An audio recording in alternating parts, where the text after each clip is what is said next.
Poutine a perdu le contrôle dans la nuit du 24 mai 2026 et a lancé sur Kiev l'une des offensives les plus intenses de la guerre.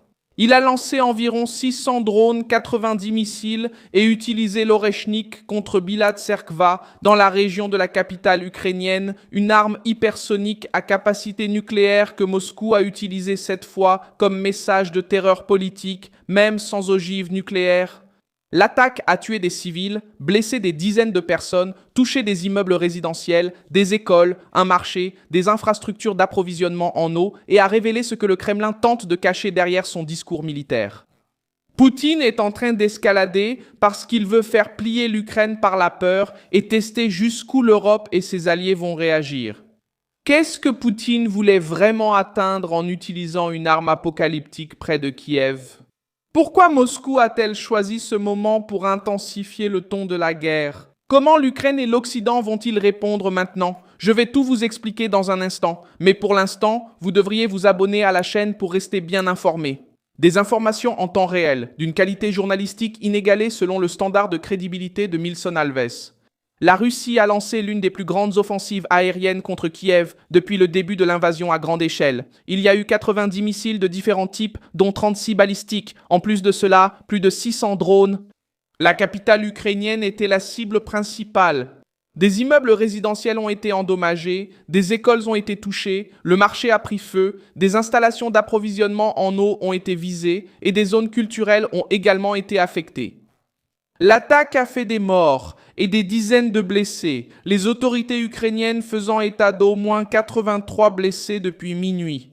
Le nom qui a provoqué le plus grand choc a été Oreshnik. Ce missile russe s'est retrouvé au centre de l'actualité car ce n'est pas une arme ordinaire. Il a une capacité hypersonique, peut transporter des ogives conventionnelles ou nucléaires et disperse des sous-munitions sur la cible. La Russie n'a pas utilisé de charge nucléaire lors de cette attaque, mais elle a tenu à utiliser une arme qui sert aussi de message politique. Poutine n'a pas seulement tiré sur une ville, il a montré qu'il est prêt à utiliser des armes destinées à exercer une pression psychologique pour tenter d'intimider Kiev, Washington et les capitales européennes. Bilat-Tserkva est devenu l'un des symboles de cette nouvelle étape.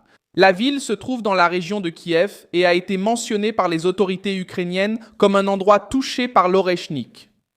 Des images analysées par des spécialistes ont indiqué la séparation de la charge en plusieurs parties avant l'impact, ce qui renforce le caractère de saturation de l'arme. En pratique, Moscou a utilisé un missile à fort impact pour accroître la peur, créer un sentiment de vulnérabilité et exposer la difficulté d'intercepter ce type d'attaque. Kiev a été frappé pendant des heures. L'offensive est survenue dans la nuit, au moment où les familles étaient chez elles. Les habitants couraient vers les abris et les équipes de secours se préparaient à une longue opération de sauvetage. L'objectif russe n'était pas seulement de détruire des structures, mais aussi de provoquer un choc dans l'opinion.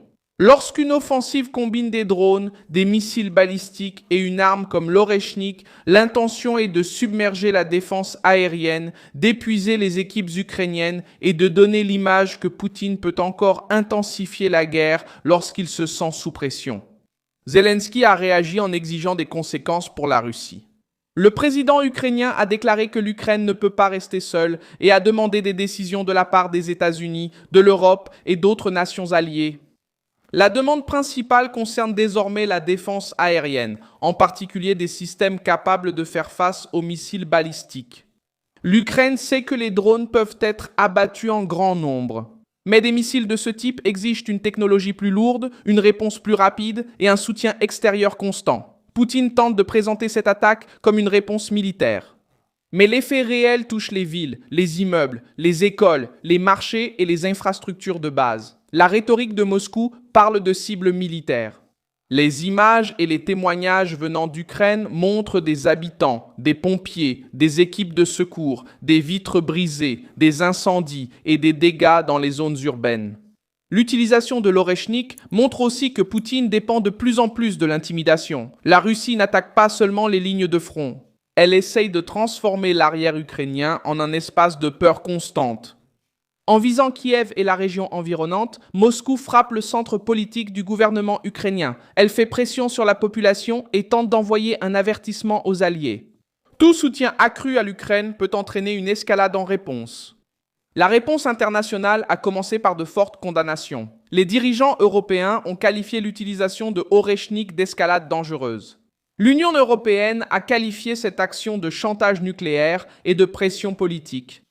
Le point sensible est que le missile a une capacité nucléaire, même lorsqu'il est utilisé avec une charge conventionnelle. Cela permet à Poutine de jouer avec la ligne de la peur sans franchir formellement la limite nucléaire. Il n'a pas besoin de faire exploser une arme nucléaire pour exploiter la panique que ce type d'armement suscite. L'Ukraine travaille maintenant sur 2 fronts. La première consiste à sauver des vies, éteindre les incendies, enlever les décombres et maintenir les services de base en fonctionnement après l'attaque. La deuxième est politique. Convaincre les alliés que la défense aérienne doit arriver plus rapidement et en plus grande quantité. Kiev ne veut pas seulement des déclarations de soutien. Elle veut des systèmes capables d'empêcher que le prochain Oreshnik, le prochain missile balistique ou la prochaine vague de drones n'atteignent les quartiers de la capitale. L'attaque sert aussi de test pour l'Occident. Poutine observe chaque réaction. Si la réponse est faible, Moscou comprend qu'elle peut recommencer. Si davantage de défense aérienne, de sanctions et de pression stratégiques sont apportées, le coût de l'escalade augmentera. C'est le calcul froid derrière l'offensive. La Russie utilise l'arme, mesure la peur, observe la réaction et décide s'il vaut la peine d'aller plus loin. Le problème pour Poutine, c'est que ce type d'attaque peut aussi accélérer ce qu'il essaie d'éviter. Plus Moscou mise sur des armes de choc contre des zones urbaines, plus la pression pour renforcer Kiev augmente. L'utilisation de l'Oreshnik n'effraie pas seulement l'Ukraine. Cela alerte les gouvernements, conscients que la Russie utilise la guerre comme une vitrine pour tester l'intimidation, la technologie militaire et le chantage stratégique devant le monde entier. L'offensive du 24 mai a exposé une guerre qui entre dans une phase encore plus dangereuse. Poutine a mis sur le terrain une arme qui possède une valeur militaire et une valeur psychologique. Il a essayé de montrer sa force, mais il a aussi révélé un manque de contrôle politique. Quand un dirigeant doit recourir à une arme qualifiée d'apocalyptique pour frapper une ville déjà éprouvée, le message n'est pas seulement celui de la puissance. C'est aussi une question de pression, d'usure et de tentative de briser l'adversaire par la peur. La guerre continue avec un élément nouveau et dangereux. La Russie a montré qu'elle peut utiliser l'Oreshnik à nouveau quand elle veut amplifier l'impact politique d'une offensive. L'Ukraine va essayer de transformer ce choc en un soutien militaire accru. Poutine va essayer de transformer la peur en avantage. Je suis Milson Alves, internationaliste, et mon objectif est de vous tenir bien informé en vous disant la vérité chaque jour, toujours. Les liens des actualités se trouvent dans la description de la vidéo. Mettez un j'aime sur cette vidéo, abonnez-vous à la chaîne et, à la fin, jetez un œil aux commentaires pour être encore plus impliqué dans la communauté Milson Alves.